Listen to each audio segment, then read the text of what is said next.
Right, everybody. Thanks for watching again. I'm Derek Thomas, transformational therapist and stress management consultant.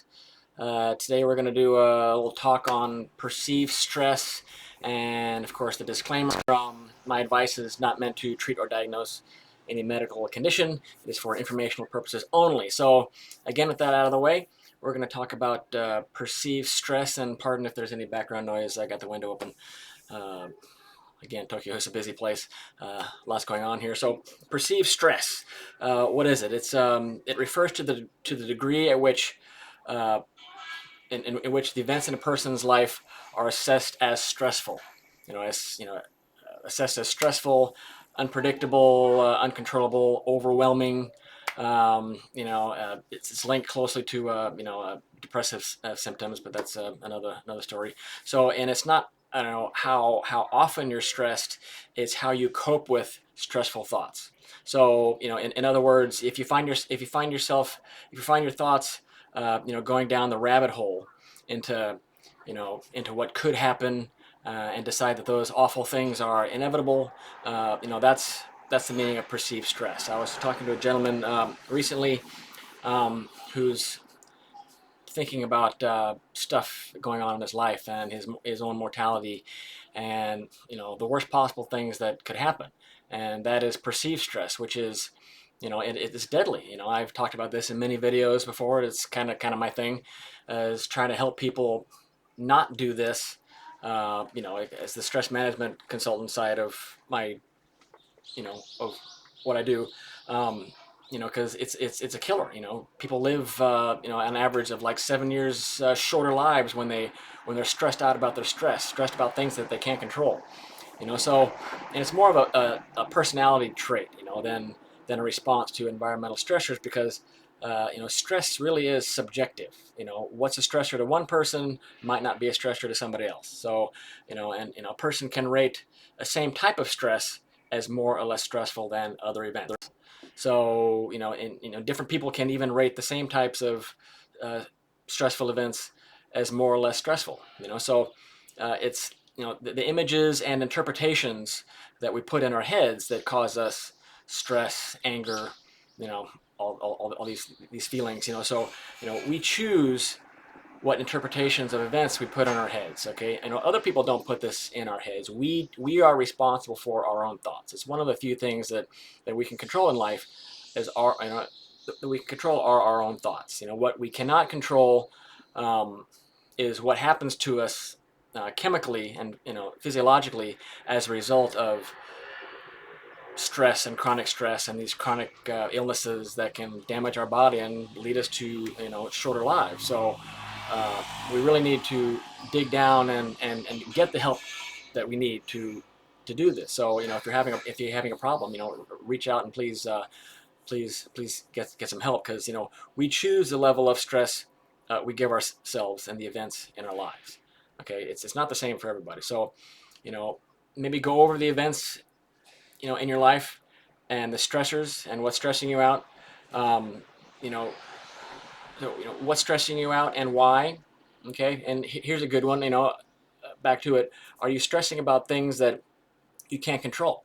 Okay, how much stress could you you know get rid of entirely if you stopped stressing about the things that you can't control? Okay, um, you know, your own mortality. Okay, the weather, traffic, world events, politics. How other people behave. You certainly can't control how other people behave. Or telling you how you should behave. Especially when it comes to politics. So you be you. Okay, don't let somebody else be you. Don't let your thoughts make you. I mean, your thoughts. I mean, I, you know, scratch that. Your thoughts do make you, but don't let them take you to a bad place. So if you can't do it yourself, then there's many ways you can do it. There's all kinds of self-help things out there on YouTube and whatnot. Even my videos, or professional help. But if you find yourself in this negative revolving thought uh, situation, then please do seek help. So you know also, have you ever been so stressed out that you feel like you're burning the candles burning the candle at both ends? This is called adrenal fatigue, which is it's a pseudoscience term because there's no data to really back it up. It means that your adrenals are so worn out that you can't even produce enough cortisol, or it's producing low cortisol. Cortisol is a stress hormone. Normally, when we get stressed, the cortisol comes, and we feel those stressful feelings and emotions. But when you're so stressed out that you just have like no reaction, that just means like you're just really stressed out, man. What can make stress worse? Certainly is poor diet, continuous stressors without relief or perceived relief. If you just think if you think that there's no hope for you, that's perceived. That's a you know perceived perception, perceived stress of relief. So just know that there's help, that there's ways that you can get past it. Other things that can make it worse are unhappy relationships at work or at home. Lack of sleep, lack of exercise. Of course, these are huge things along with the diet. Lack of fun. No control over how you spend your time, or feel like you're just powerless to do anything. So then let's turn to what can make things better. Of course, is having a proactive mindset.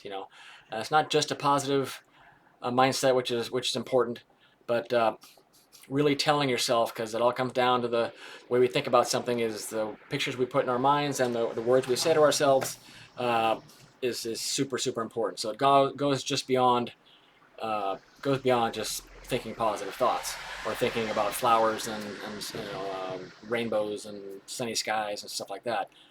Really manifest how you want to be. So a proactive mindset, good sleep. Good, sleep is a huge remedy for so many things, physically, mentally. Calm environments. Again, proper diet. Laughing often. Laugh often and laugh long. Yoga, meditation, rest and relaxation, deep breathing. And put everyone else and don't put everyone else's needs ahead of your own. This is a source of a lot of stress for a lot of people, because the people are so eager to help other people at the risk of their own selves. So say no to requests from your friends and your colleagues when you really don't have time to do it. You look out for number one first. Then there's family issues are different, but you still always need to find time for yourself. So many people I see are having all kinds of issues, and they're really struggling, and they're just, one thing they're not doing is taking time for themselves. So whatever the issue is, please do seek help if you have any questions for me. I'm a transformational therapist and a stress management consultant. I can certainly answer some questions. There's a link below to make an appointment. As always, like and subscribe. I'd really appreciate it, and see you on the next video.